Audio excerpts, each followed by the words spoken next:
Sewaktu masih kecil, saya tak suka berdoa, meskipun dikelilingi doa. Kami melafazkan doa yang dihafal di sekolah sewaktu perhimpunan. Secara jujur, kami sebenarnya tak tahu apa yang didoakan. Di rumah, keluarga saya berdoa untuk semuanya. Lego yang hilang, ruang letak kereta, waktu makan, kecuali sarapan pagi. Saya tak tahu sebabnya. Saya fikir Allah mungkin tak bangun awal. Saya hanya berdoa sewaktu dalam masalah atau perlukan bantuan.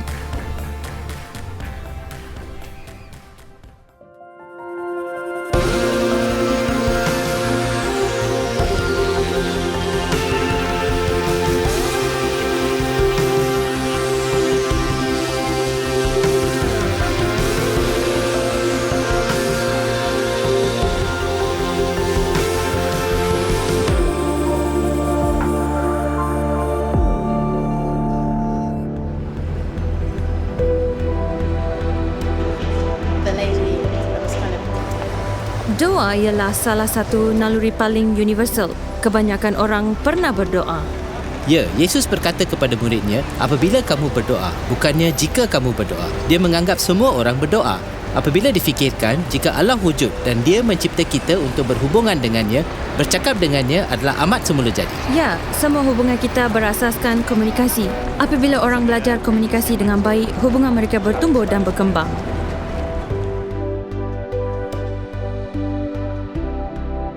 Setiap hari? 2 kali seminggu. Ya, kerap sekali. Tidak. Dulu saya berdoa, sekarang saya sudah jarang kerana saya sudah berjaya. Secara jujur? Tidak. Secara terus terang, saya tidak berdoa. Saya cuma bertafakur. Ya, dengan cara sendiri. Hanya sewaktu benar-benar ketakutan atau benar-benar mahukan sesuatu. Ketika itulah saya berdoa. Untuk bantuan dan bercakap dengan Allah. Memohon sesuatu, saya tidak berdoa kepada sesiapa secara khusus. Saya berdoa setiap hari sewaktu keadaan baik dan juga buruk. Saya masih berdoa meskipun was-was tentangnya. Saya tetap kerap berdoa. Sebelum menjadi Kristian, saya masih ingat pada tahun pengantara sekolah dan universiti, saya berusia 17 tahun.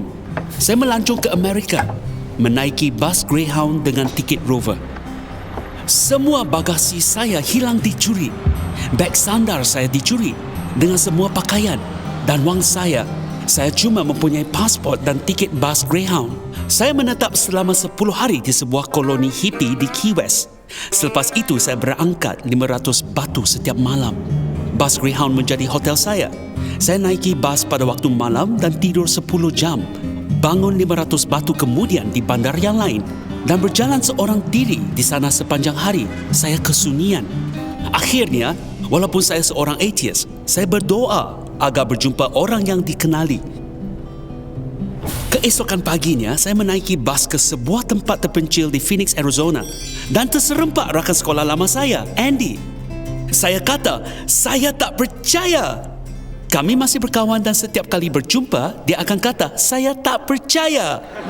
Dia pinjamkan saya wang yang saya habiskan membeli stocking. Saya tak fikir ia penting. Saya fikir ia hanya kebetulan. Tapi sejak 40 tahun lepas, doa menjadi keutamaan saya. Saya bukan pakar berdoa, ia masih sukar. Sewaktu berdoa, fikiran saya terganggu, fikiran saya melayang. Selalunya disebabkan kesibukan, saya tiada masa berdoa. Tapi, saya suka berdoa. Kenapa pula? Doa ialah aktiviti paling penting dalam hidup kita. Malah itulah tujuan anda dicipta. Anda dicipta untuk menjalinkan hubungan dengan Allah. Bagaimana anda berkomunikasi dalam hubungan ini? Melalui doa. Jika anda menyayangi seseorang, anda mahu meluangkan masa berkomunikasi dan mengeratkan hubungan. Itulah cara kita mengeratkan hubungan dengan Allah. Rasul Paulus menulis kerana oleh dia, iaitu Yesus, kedua pihak, orang Yahudi dan bukan Yahudi, iaitu seluruh dunia pada masa itu, dalam satu roh, melalui Roh Kudus, beroleh jalan masuk kepada Bapa. Doa Kristian ditujukan kepada Bapa. Sebelum menjadi Kristian, jika saya fikirkan Allah, saya bayangkan hakim otokratik atau polis kosmos yang ingin menangkap saya. Kadang-kadang orang kata saya tak percaya dengan Tuhan. Apabila mereka gambarkan Tuhan, itulah Tuhan yang mereka tak percaya. Saya pun tak percaya Tuhan sebegitu. Saya percaya Allah yang Yesus gambarkan sewaktu mengajar cara berdoa, Bapa kami yang di syurga. Yesus mengajar kita memanggil Allah dengan perkataan Aramia, Aba, yang masih digunakan oleh kanak-kanak di Timur Tengah hari ini. Ayah, Papa, ia panggilan paling intim untuk seorang ayah. Doa Kristian adalah seperti itu. Ia ditujukan kepada Bapa yang mengasihi anda. Ibu saya mengidap MS. Dia tenat semasa saya membesar. Dia mengidap MS sejak dari dahulu. Selain itu, ibu bapa saya adalah yang terbaik. Mereka rela berbuat apa saja demi saya. Tapi saya bukan anak yang baik. Sekarang saya baik. Kini saya yang terbaik. Dahulu, semasa zaman remaja, saya berbohong dan gagal di sekolah. Saya tidak bersikap ganas. Bukan secara ketara. Ada yang menyertai geng dan menjual dadah. Saya lebih pintar. Saya suka timbulkan masalah yang tak akan ditangkap. Tidak lama kemudian, saya sedar kita boleh mencuri tanpa dikesan. Pada suatu hari, sewaktu pulang dari pawagam wayang, saya masuk ke rumah dan ibu bapa saya menunggu di meja makan. Mereka kata, Alex, kita perlu berbincang. Sebenarnya, saya telah mencuri wang dari akaun bank mereka. Mereka dapat tahu. Jadi saya pun lari naik ke bilik saya. Saya berfikir, saya benci diri saya. Saya tak fikir apa yang terjadi. Bukan itu yang saya fikirkan. Saya berfikir, saya sampah. Saya anak yang jahat. Saya pun sekat pintu bilik. Saya letak almari dan semua benda lain di atas katil. Kemudian menimbunkannya. Kemudian duduk di hujung timbuan itu. Keadaan senyap seketika dan saya menangis. Ayah saya menaiki tangga dan mengetuk pintu. Saya berdiam diri. Dia berhenti mengetuk dan berkata, "Okey, saya pergi, tetapi dia kata sesuatu yang saya tak akan lupakan. Saya nak awak tahu, saya dan ibu menyayangi awak. Kami hanya keliru kerana tak tahu apa yang kami tak lakukan untuk awak." Kemudian dia kata, "Tolong buka pintu, sebab saya nak peluk awak sekarang." Beberapa tahun kemudian, entah apa yang saya fikirkan, tapi saya terkenang kisah itu. Saya sedar, itulah contoh terbaik tentang Allah yang pernah saya lihat. Dia merayu untuk menunjukkan belas kasihan. Ayah saya memang terbaik.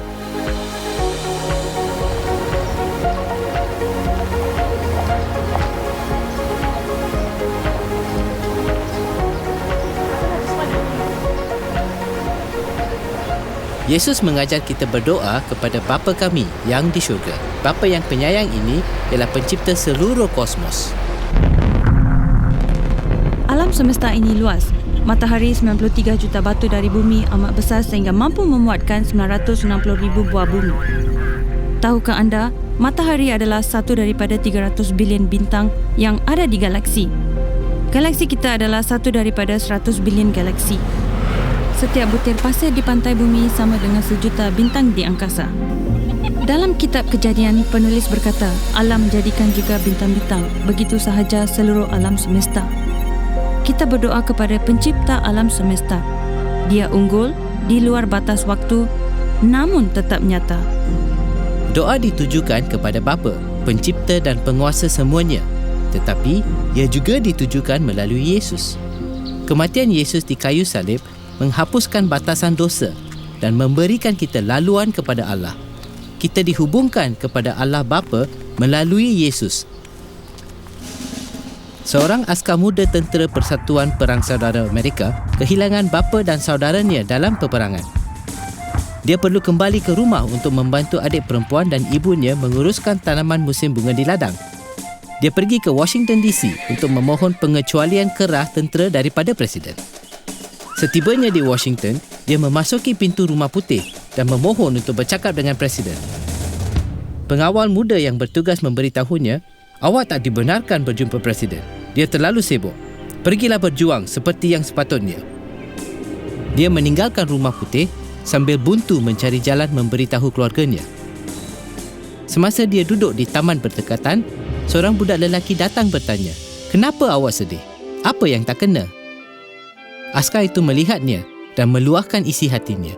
Dia berkata, memandangkan ayah dan abangnya telah terkorban, dia ialah lelaki tunggal dalam keluarganya. Dia amat diperlukan di ladang dan hanya Presiden yang dapat merealisasikannya.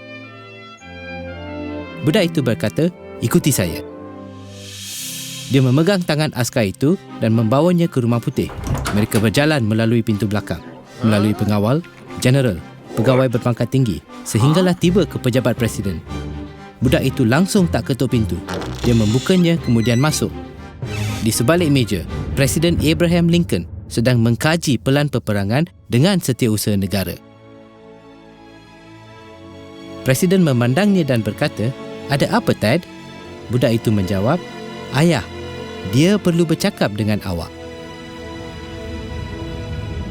Bapa kami, dia menjemput kita berkongsi hubungannya dengan Bapa. Kita bukan saja berdoa kepada Bapa melalui Yesus, tetapi kita berdoa melalui Roh Kudus. Dalam Roma 8:26, Paulus berkata, demikian juga, Roh membantu kita dalam kelemahan kita, sebab kita tidak tahu bagaimana sebenarnya harus berdoa. Tetapi Roh sendiri berdoa untuk kita. Kadang-kadang orang kata, saya tak pandai bermula, saya tak pandai berdoa. Apabila anda menjemput Yesus memasuki hidup anda, dia datang bersama Rohnya.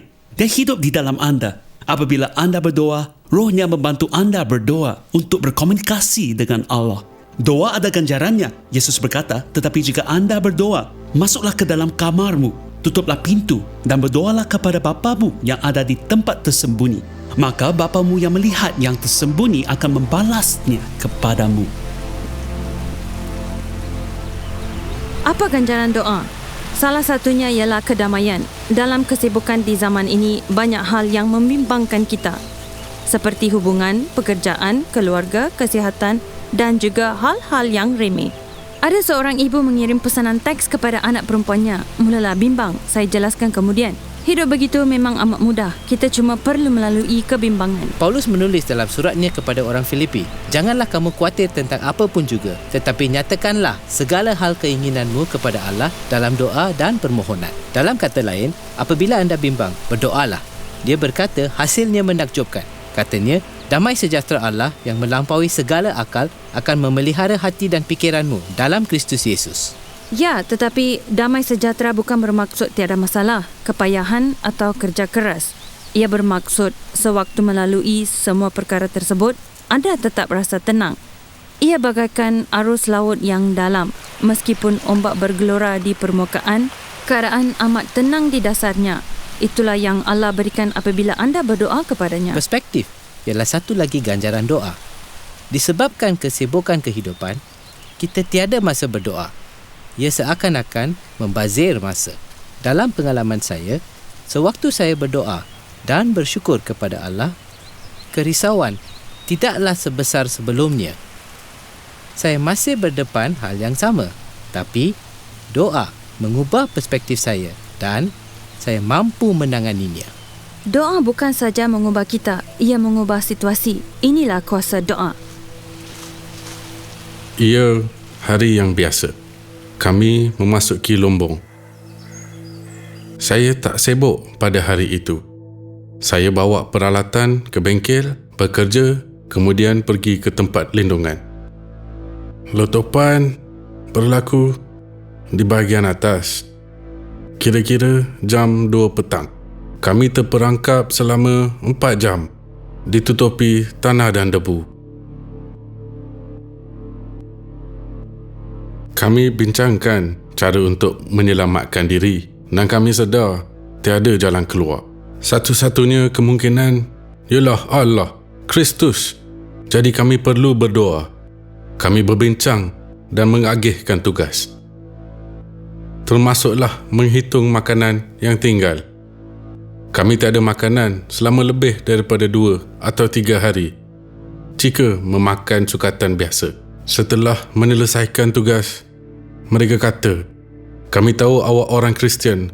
Tolong bimbing kami dalam doa." Doa pertama adalah seperti, "Tuhan, kami bukanlah orang yang terbaik. Tuhan, kasihanilah kami. Jagalah anak kami. Jagalah keluarga kami. Kami serahkan situasi itu kepada Allah dan berkata, kami tak berdaya di sini. Harapan kami hanyalah Engkau. Kepada Engkau sahaja kami dapat berseru. Kerana kami tahu Engkaulah yang mendengar doa kami. Kami mula berdoa pada setiap tengah hari. Ia mulai mengubah kami dari segi sikap, persahabatan, kesatuan. Roh Allah menyertai kami di sana. Saya tak pernah lihat orang yang lebih rendah hati daripada 33 orang itu. Kami tak makan selama 24 jam, kemudian 48 jam. Kami hanya mampu bertahan tanpa makan selama 72 jam. Kami buat begitu untuk menjimatkan makanan. Sukatannya sedikit, tapi amat penting bagi kami. Kami bertahan sehingga hari ke-16. Makanan hampir habis. Pada hari ke-17, Tuhan membenarkan kami dijumpai. Kami sedar ada mesin yang bergerak dan mereka cuba mencari kami di beberapa tempat. Selepas 17 hari berdoa, keajaiban berlaku. Sebuah kuah menjumpai manusia. Kemudian sehelai nota, bukti mereka masih hidup.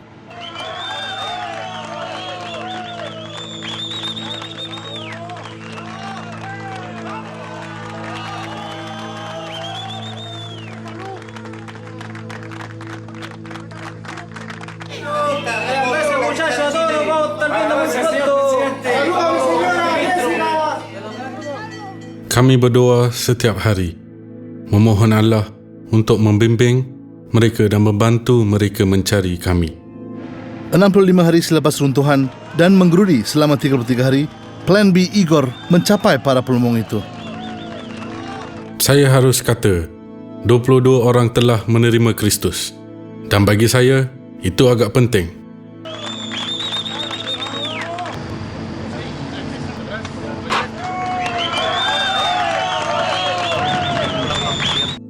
Sewaktu keluar, saya panggil mereka berdoa. Tiada sesiapa boleh keluar sebelum bersyukur kepada Tuhan.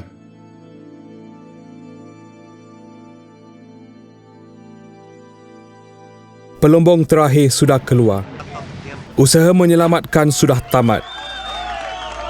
Kegembiraan jelas terasa selepas lebih daripada 2 bulan terkurung 2,000 kaki di bawah tanah. Semua 33 orang telah diselamatkan. Anda tak boleh buktikan kewujudan Allah melalui jawapan doa. Tapi saya dapati keadaan berubah apabila saya berdoa. Jawapan doa boleh dianggap sebagai kebetulan. Tapi seperti yang William Temple, bekas ketua Bishop Canterbury kata, kalau saya berdoa, kebetulan berlaku. Kalau tidak, ia tak berlaku.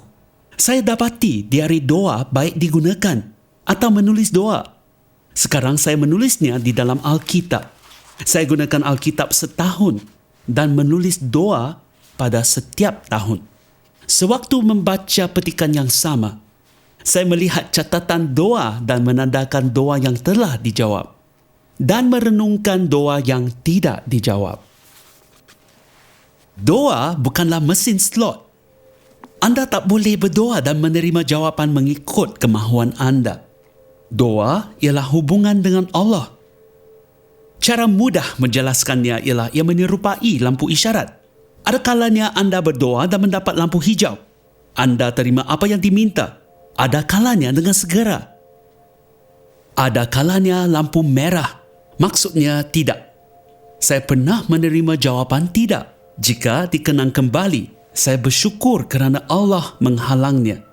Jika tidak, saya tak akan berada di sini sekarang. Dia tahu apa yang terbaik untuk saya. Namun, ada kalanya kita tak akan tahu mengapa jawapannya tidak. Kita mungkin tak akan faham sebabnya. Hal itu memang sukar. Saya masih ingat sewaktu bermain skuasi dengan Mick Hawkins. Dia salah seorang kawan baik saya. Dia melakukan pukulan kilas, kemudian sewaktu berpusing untuk pukulan depan, dia meninggal dunia kerana serangan jantung. Ketika itulah saya berseru paling kuat kepada Allah. Kawan baik saya mempunyai 6 orang anak. Anak bongsunya berusia 6 tahun dan yang sulung 18 tahun. Kami terpaksa memberitahu mereka semua. Itulah hal yang paling menyakitkan. Sehingga ke hari ini. Pada pukul 5 pagi keesokan harinya, saya keluar berjalan kerana tak dapat tidur. Saya berdoa kepada Allah mengatakan, Allah, saya tak faham mengapa ini berlaku. Tapi saya akan terus mempercayai Engkau. Saya tak akan berhenti berdoa. Corrie ten Boom berkata, apabila kereta api memasuki terowong dan kegelapan melanda, jangan buang tiket dan lompat keluar. Duduk dan percayalah kepada pemandu. Ada kalanya ia menjadi lampu kuning. Tunggu.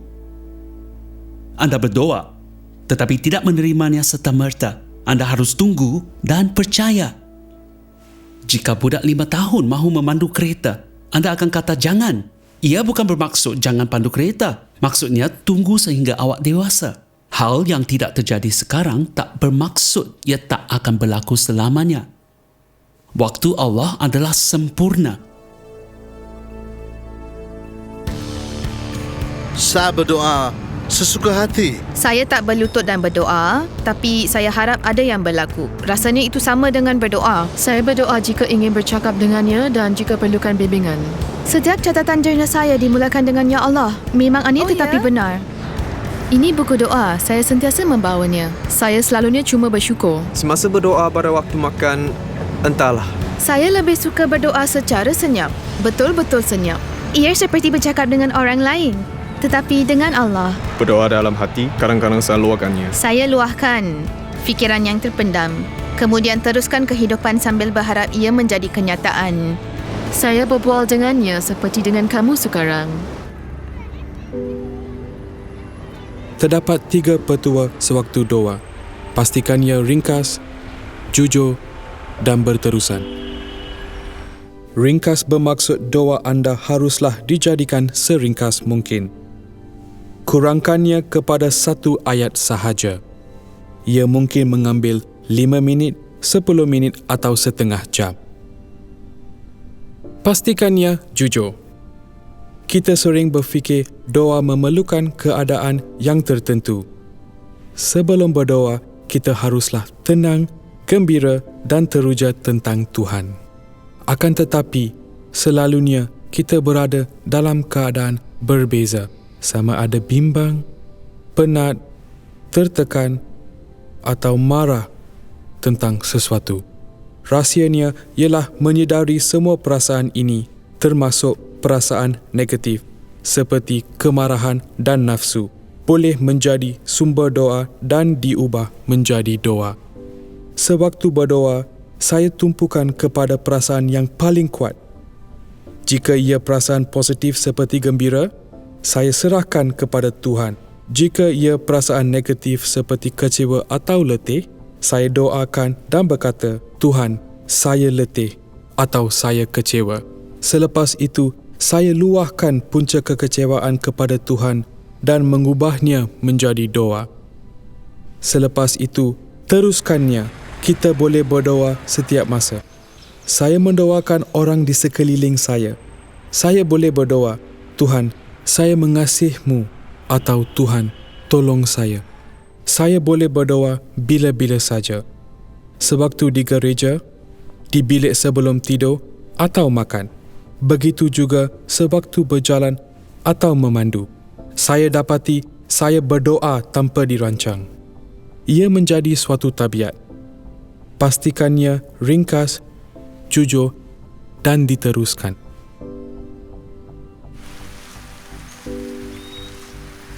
Sejak menjadi Kristian, saya telah berdoa dalam pelbagai cara berbeza. Ada baiknya menggunakan panduan untuk membantu mengingati bahan-bahan doa. Ada orang menggunakan doa yang Yesus ajar, doa bapa kami sebagai model. Satu petua baik yang kawan saya berikan dahulu ialah ingat 3 perkataan saja. Terima kasih, maaf dan tolong. Terima kasih bermaksud memupuk sikap kesyukuran, memuji Allah dan berterima kasih atas pemberiannya. Saya menghitung berkat sebelum menghitung masalah. Maaf juga amat penting untuk diucapkan. Saya pernah dengar doa berbunyi, Allah, setakat ini saya masih cemerlang.